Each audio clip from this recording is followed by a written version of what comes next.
আসলে পয়লা বৈশাখে পান্তা ইলিশ আমাদের সংস্কৃতির কোনো অংশ না। প্রথম হলো জাটকা সংরক্ষণটা একেবারে বলছি তো নভেম্বর থেকে শুরু হয়েছে, এটা জুন পর্যন্ত চলবে।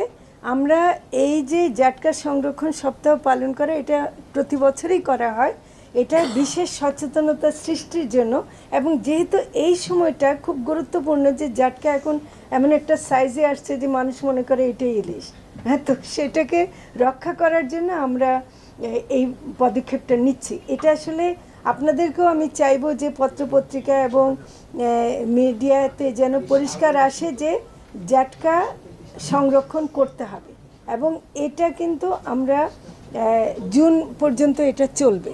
হ্যাঁ, আর 58 দিনের ব্যাপারটা সব মাছের জন্য এবং সমুদ্রে 58 দিনটা সমুদ্রে। যেমন পয়লা বৈশাখে ইলিশ খায় কেমন করে? পয়লা বৈশাখে তো ইলিশ খাওয়ার কথা না। হ্যাঁ, তো সেটা আসলে পয়লা বৈশাখে পান্তা ইলিশ আমাদের সংস্কৃতির কোনো অংশ না। হ্যাঁ, এটা আমি পরিষ্কার করতে চাই।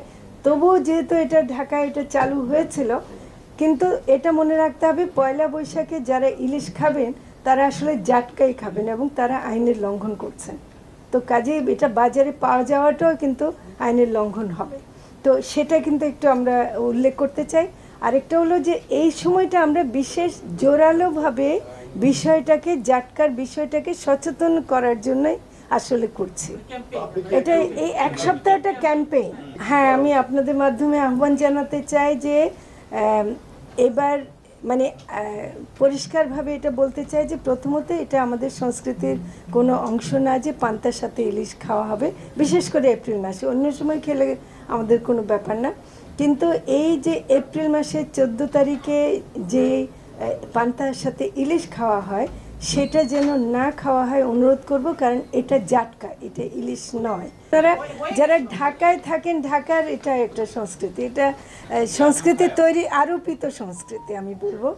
এটা আমি বলি আসলে পয়লা বৈশাখের আগের দিনটা বরং বাঙালি সংস্কৃতির জন্য খুব গুরুত্বপূর্ণ। সেটা হলো চৈত্র সংক্রান্তি, এবং চৈত্র সংক্রান্তিতে আসলে কোনো আমিষে খাওয়া না, এটা আমাদের মন্ত্রণালয়ের বিষয় না। হ্যাঁ, সেটা হলো শাক, 14 রকমের শাক খাওয়া হয়। তার মধ্যে একটা তিতা শাক থাকে, গিমা শাক, এবং সেদিন অন্যান্য সবজি খাওয়া হয়, ডাল খেতে পারেন।